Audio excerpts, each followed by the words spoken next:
Hello बच्चों, कैसे हो। आज हम पढ़ेंगे फेजर डायग्राम। और फेजर डायग्राम तो पढ़ते ही आ रहे हैं, अल्टरनेटिंग करंट चैप्टर चल रहा है। आज फेजर डायग्राम में हम पढ़ेंगे CR circuit. CR circuit in series. C means capacitance, R means resistance, यानी ऐसा सर्किट जिसमें कैपेसिटर और रेजिस्टर सीरीज में कनेक्टेड है, उसका हम फेजर डायग्राम बनाएंगे। फेजर क्या होता है? फेजर मींस हम ईएमएफ और करंट को वेक्टर फॉर्म में शो करते हैं फेजर डायग्राम की मदद से, और उस डायग्राम में हम फेज एंगल भी दिखाते हैं। सही है, तो चलो बनाएं। सबसे पहले सर्किट बना लेते हैं। तो सर्किट में एक तो होगी रेजिस्टेंस आर, ये कैपेसिटर है सी, ये दोनों कनेक्टेड हैं एसी सप्लाई से। ये एसी सप्लाई का सिंबल है, और ये हो गए कनेक्ट। लिख दे AC supply. Current I flow कर रहा है, इंस्टेंटेनियस करंट है, I equal to I naught sine omega T. तो एसी में करंट की डायरेक्शन पीरियोडिकली चेंज होती है, ये हम कई बार पढ़ चुके हैं। यानी कभी तो करंट इस डायरेक्शन में फ्लो करेगा और कभी इस डायरेक्शन में, लेकिन हम वो इंस्टेंट, वो क्षण लेके चलेंगे जब करंट की डायरेक्शन ऐसे है। सही है। अब एसी सप्लाई की ईएमएफ कितनी होगी? Means potential difference equal to V naught sine omega T. कुछ फेज डिफरेंस होगा इसका करंट के साथ। अब वो फेज डिफरेंस पॉजिटिव होगा या निगेटिव होगा ये नहीं मालूम। तो वो फेज डिफरेंस होता है फाई। यहां पर क्या साइन आएगा ये सस्पेंस है। और फाई की वैल्यू कैसे निकालेंगे ये भी सस्पेंस है। ठीक है, यही तो हमें करना है कि वो फेज डिफरेंस पॉजिटिव होगा या निगेटिव, ये पता करना है। अब वो फेज डिफरेंस कितना होगा, ठीक, एक ये निकालना है। ये क्या है? फेज। डॉट नहीं है और यहां बीच में डॉट नहीं है, यहां कुछ आएगा प्लस या माइनस। चलो अभी माइनस लगा दें, क्योंकि प्लस लगाना होगा तो ऐसे कर देंगे, है ना। लेकिन इस साइन को पता करना आसान नहीं है। चलो शुरू हो जाते हैं।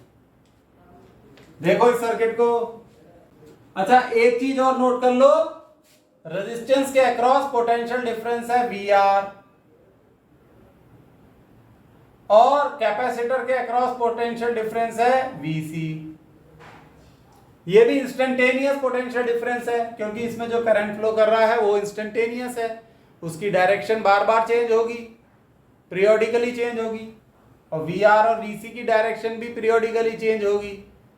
आई naught peak value of current है, ऐसी इसका भी एक पीक वैल्यू होगा, वीसी का भी एक पीक वैल्यू होगा। चलो लिखें क्या?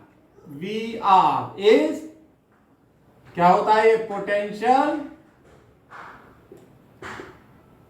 Difference across resistance R. ऐसे लिख दिया बस शॉर्ट में। V C potential difference across C. Note कर लो, करंट की इक्वेशन तो पता ही है, instantaneous current I is equal to I naught sine omega T. अब potential difference across resistance R, इसकी इक्वेशन होगी V naught R. V naught R यानी maximum value of potential difference across resistance R, और यहां आएगा sign omega T आएगा। हमें पता है रेजिस्टेंस के केस में करंट और पोटेंशियल डिफरेंस के बीच फेज डिफरेंस 0 होता है, यानी फेज एंगल इनका सेम होता है, इधर भी ओमेगा टी और इधर भी ओमेगा टी। ये हमें पता है, पढ़ चुके हैं कई बार। अब instantaneous value of potential difference across resistance across capacitance C, V naught C, यानी peak value of potential difference across the capacitor sine. अब यहां क्या आएगा बताओ? कैपेसिटेंस के केस में करंट लीड करता है पोटेंशियल डिफरेंस से by an angle pi by 2। Current lead करता है, इसका मतलब क्या? पोटेंशियल डिफरेंस लैग करती है, मतलब पोटेंशियल डिफरेंस का जो फेज एंगल होगा वो करंट से पाई बाय 2 कम होगा। करंट का तो है ओमेगा टी, दे रखा ना, पोटेंशियल डिफरेंस का पाई बाय 2 कम होगा, तो कितना हो गया? Omega T minus pi by 2। आ गई ये बात समझ में आपको? देखो इसे, तो फेजर डायग्राम में हम वेक्टर फॉर्म में शो करेंगे करंट और पोटेंशियल डिफरेंस को। करें, बनाए? अब आप देखो आई नॉट, पहले तो हम शो करेंगे वेक्टर फॉर्म में आई नॉट, ये है हमारा आई नॉट। एक बात आप गौर फरमाओ कि हम फेजर डायग्राम में पीक वैल्यू को ही शो करते हैं वेक्टर फॉर्म में। कुछ बुक्स में पीक वैल्यू नहीं दिखाई है, जैसे वी नॉट आर नहीं दिखाया, वी आर दिखा दिया, वी सी दिखा दिया और आई दिखा दिया, मतलब उनका पीक वैल्यू सही है, बस वो ये लगाना भूल गए, क्या हुआ पता नहीं, लेकिन मतलब पीक वैल्यू सही है। हम इंस्टेंटेनियस वैल्यू इसलिए नहीं दिखा सकते वेक्टर फॉर्म में क्योंकि इंस्टेंटेनियस वैल्यू का मैग्नीट्यूड फिक्स नहीं है, वो करंट पे, वो टाइम पे डिपेंड करता है। देखो जैसे ये करंट है, टाइम पे डिपेंड करेगा, वी आर टाइम पे डिपेंड कर रहा है, वीसी टाइम पे डिपेंड कर रहा है, यानी समय के साथ साथ इनकी वैल्यू बदलती रहती है, लेकिन पीक वैल्यू फिक्स रहती है, इसलिए पीक वैल्यू शो करते हैं, ये ध्यान रखना बच्चों। अब हम शो करेंगे V naught R vector form में। अच्छा, फेज दोनों का ओमेगा टी है, तो इसी लाइन के ऊपर ओवरलैपिंग लाइन दिखा देंगे, क्योंकि फेज डिफरेंस 0 है, फेज सेम है, तो ये आ गया आपका वी नॉट आर। अब वीसी दिखाएंगे, वी नॉट सी, ये माइनस पाई बाय 2 है यहां, यानी पाई बाय 2 कम है angle, phase angle pi by 2 कम है, तो ऐसे घुमा देंगे क्लॉकवाइज नीचे की तरफ। पाई बाय 2 ज्यादा होता तो ऐसे घूमता, तो कम है तो ऐसे घूमेगा, ये ठीक। देखो ये हो जाएगा, ये हो गया आपका, ये हो गया वी नॉट सी, और ये एंगल हो गया 90 डिग्री। देखो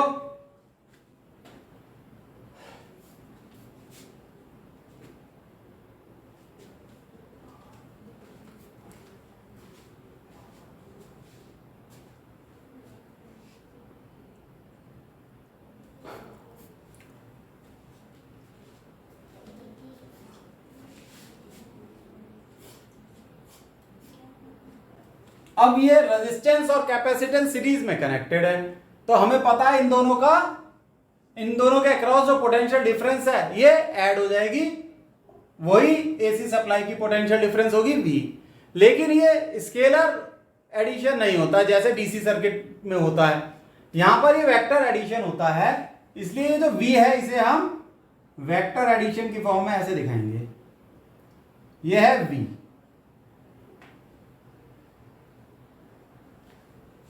और इसका फेज एंगल है ये फाई, सही है। अब एक बात तो सामने आई कि ये फाई जो है ये साइन यहां माइनस होगा। माइनस क्यों होगा? क्योंकि पॉजिटिव हमेशा इस तरीके से एंटी क्लॉकवाइज जाता है, निगेटिव जाता है ऐसे क्लॉकवाइज नीचे को। एक बात लॉजिकल और है जिससे आपको आइडिया लगेगा कि फेज एंगल माइनस क्यों होगा। रेजिस्टेंस के साथ तो फेज एंगल का डिफरेंस 0 है, कैपेसिटर के साथ फेज एंगल का डिफरेंस π/2 है। तो जब ये दोनों चीजें मिल जाएंगी तो जो फेज एंगल का डिफरेंस है वो 0 और π/2 के बीच में लाई करेगा और वो होगा फाई विद नेगेटिव साइन। अब हमें बस फाई की वैल्यू निकालनी है, साइन का हमें पता लग गया, फाई की वैल्यू निकालनी है बस। तो v जो है इन दोनों का वेक्टर सम है, तो वेक्टर सम में मतलब v square is equal to v0 r square plus v0 c, r बाहर आएगा ना, स्क्वायर। सही है ये vector addition. v is equal to under root of v0 square r plus v0 square c। ये भी बिल्कुल सही हो गया। अब हमें एक बात पता है ओम्स लॉ से, पहले भी हमने पढ़ा है v0 r equal to current I0 multiplied by resistance R। एक तो हमें यह बात पता है और दूसरा V0 C is equal to current I0 multiplied by resistance, और वो रेजिस्टेंस क्या होती है? XC।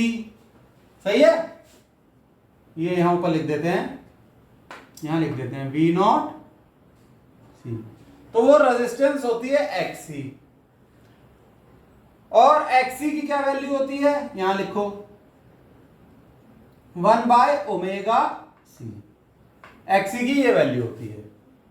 याद आ गया, पुरानी बातें ताजा हो गई। नहीं तो वो जो हमारा वीडियो है ना, phasor diagram of pure capacitive circuit, उसमें जाओगे तो बिल्कुल ही कंसेप्ट क्लियर हो जाएगा। यहां हमने बेसिक बात बता दी, इसे नोट डाउन कर लो, रब कर देते हैं ये।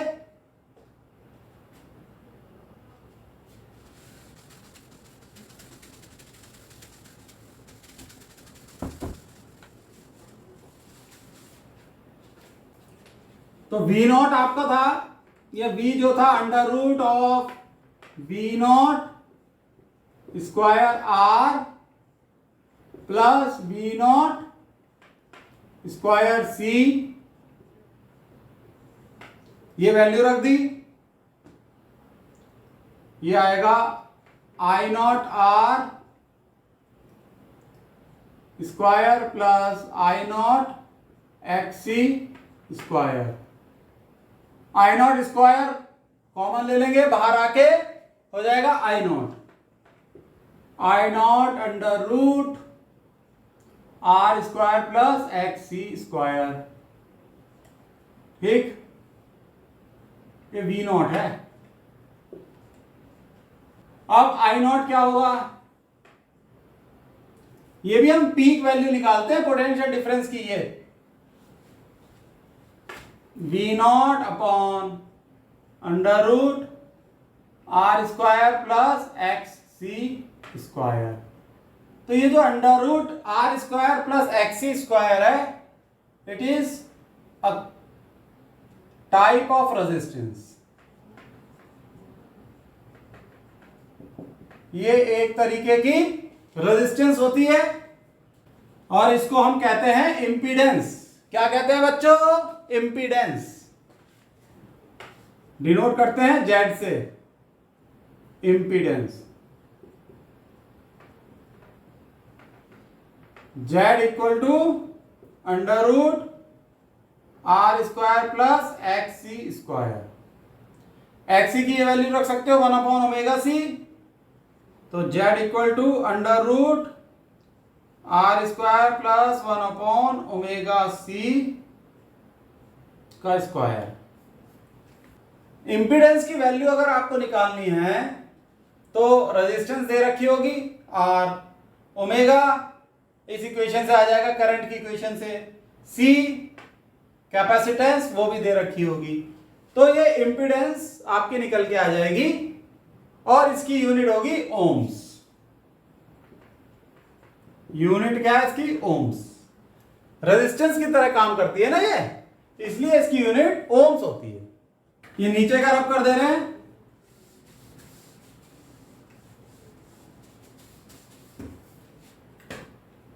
चलो यहां पर फाई की वैल्यू निकालते हैं।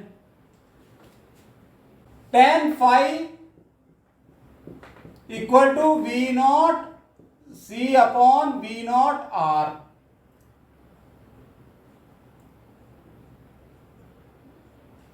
यहां इस डायग्राम से पता लगता है phi is V naught C divided by V naught R. भाई यही तो है, देखो ये वी नॉट सी, यहां पर ले लो V naught C. tan phi क्या होगा? ये परपेंडिकुलर और ये बेस, यानी V naught C divided by V naught R. Vector में हमने पढ़ा ही है, V naught C is equal to I naught X C upon I naught R. V naught R क्या होता है? आई नॉट आर, ये कैंसिल हो गया, is equal to X C by R. एक ये इंपॉर्टेंट फॉर्मूला निकल के आया, tan phi is equal to X C by R, और एक्स सी की क्या वैल्यू होगी? 1/ओमेगा सी। तो एक्स सी निकल जाएगा हमारा ओमेगा सी से, फिर हम फाई निकाल लेंगे। अब हमारे पास वो जो लैगिंग है फेज एंगल की यानी फाई, उसकी वैल्यू निकल के आ गई। ये चीज भी न्यूमेरिकल में हम आसानी से निकाल लेंगे। तो अब हमारे पास कह लो 4 फॉर्मूले हैं जो निकल के आए, और उन फॉर्मूले की मदद से हम न्यूमेरिकल कोई भी सॉल्व कर सकते हैं आरसी सर्किट का। फॉर्मूले लिख लेते हैं, चलो ये रब कर लो, पहले आप नोट डाउन कर लो।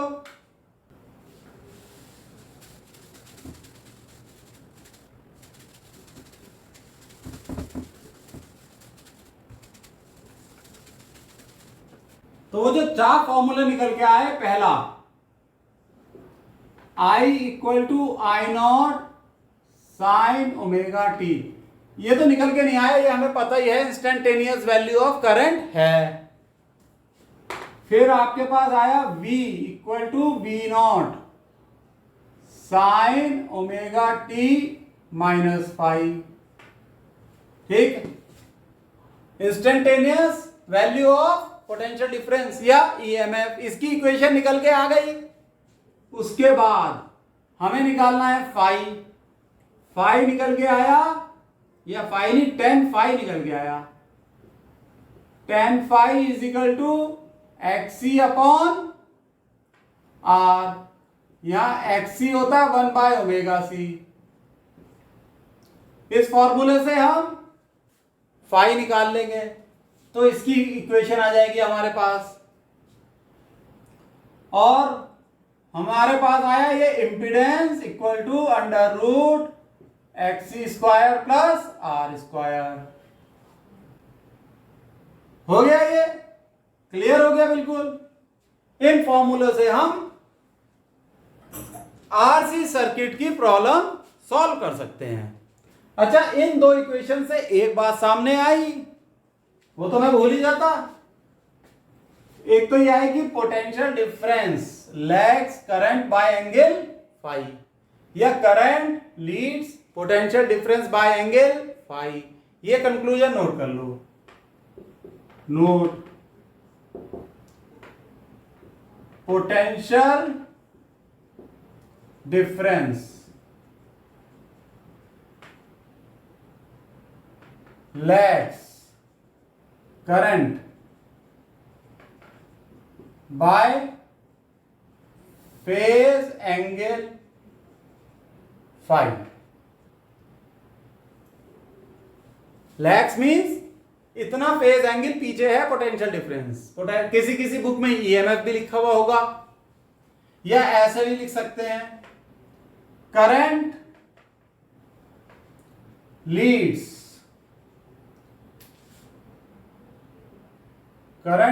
पोटेंशियल डिफरेंस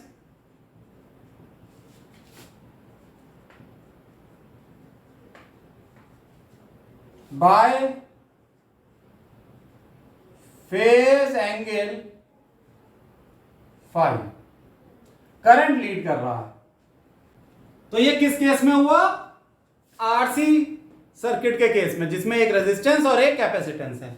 ये मत समझ लेना हर केस में ऐसा होता है, ठीक है। तो बस आज के लिए इतना बहुत। अब एक न्यूमेरिकल का वीडियो अलग बनेगा, ठीक है। छोटे वीडियो इसलिए बनाते हैं क्योंकि कुछ बच्चे कहते हैं सर डाउनलोडिंग में दिक्कत हो रही है, देखने में दिक्कत हो रही है, डाटा हमें कम पड़ जाता है। तो छोटे छोटे वीडियो में देखो, स्लॉट वाइज देखो, 20 मिनट 25 मिनट का वीडियो देखो, ब्रेक ले लो, माइंड सेंटर में आ जाएगा, ठीक है। इस तरीके से पढ़ाई की जाती है। छोटा सा ब्रेक ले लिया, पानी पी लिया, कुछ खा लिया, ठीक है। इस तरीके से पढ़ाई करो। आज के लिए इतना बहुत है। Bye, see you.